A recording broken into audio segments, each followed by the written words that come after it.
Adele here. I hope you're well.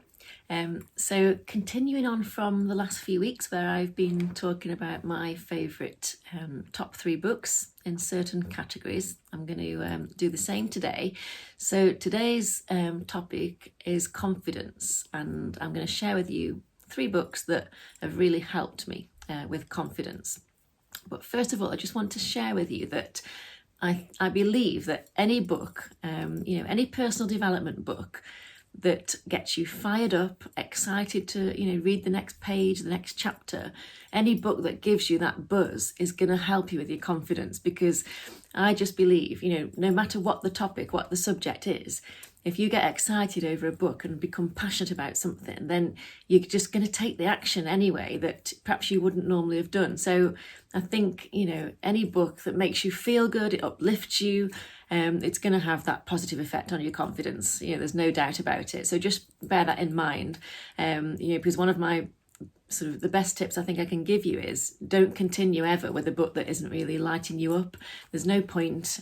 Put it down, get something else, and come back to that other book later, maybe when you may be more ready for it, or you might just see it in a different way totally. So yeah, I'll move on to the 3 books then that I recommend. The first one's on my Kindle, and it's a book by Amy Cuddy. Now, Amy Cuddy, I first came across her on by watching a TED Talk of hers on YouTube, because I do watch a lot of TED Talks and I get a lot from them.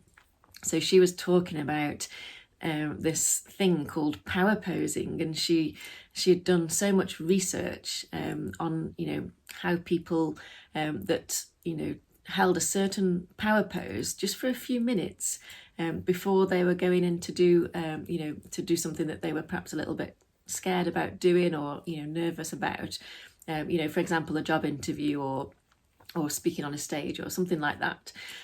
She did all this research into these power poses and how effective they were in helping people in the situation and helping people to become present in the moment. And that's the title of her book. It's called Presence, and it just is.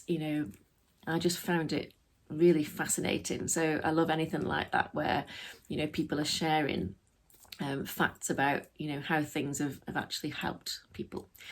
So I recommend that one as my first one because it's one I always come back to. And she does talk about lots of other things in the book as well as the power posing, but that's just one of the techniques that I've used, and it's had a massive effect, on things in my life. So I really know that it works. The second one is a book by Louise called The Power Is Within You. Now, again, I love anything by Louise Hay. I've followed her for years.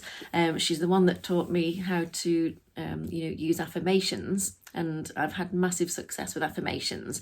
So I've picked this book because although I've got a lot of her books, this is the one that I feel will, create that self-esteem, that self-belief, and the confidence to go out and do, the things that, you wouldn't normally do. And she does go into depth about affirmations in this book, and explain, why they work, how they work, and then just gives you some really good examples of affirmations. So that's my number 2.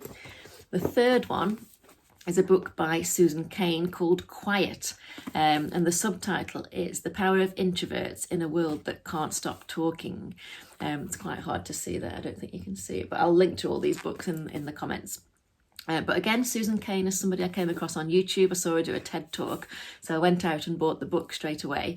And I just, because I'm an introvert myself, I know shyness and introversion are, can be separate things, but I feel like I've got a bit of each, in my personality.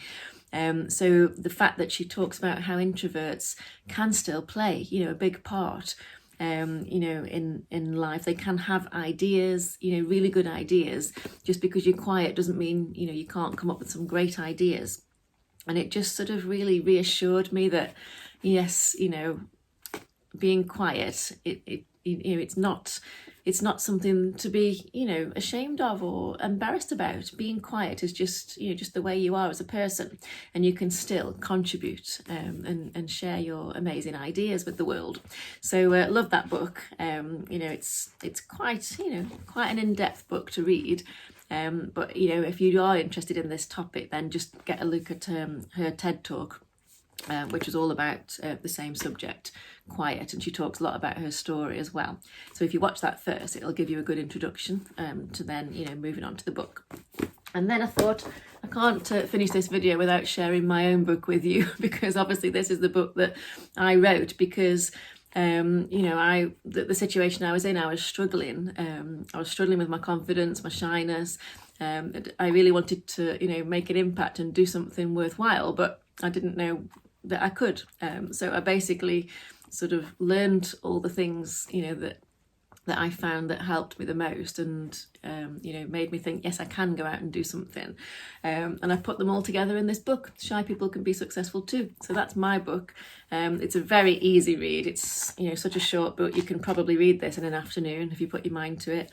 But it's where I share all my favourite simple tips. And like I say, I love things that are, you know, simple and easy to, you know, implement in your life. So that's there. I'll link to that in the comments as well below, in case you want to go and grab yourself a copy of that. But yeah, so that's all for today. Sorry I've gone on a little bit longer than usual. I'll see you all next week, and please share any thoughts or comments below. Okay, bye for now.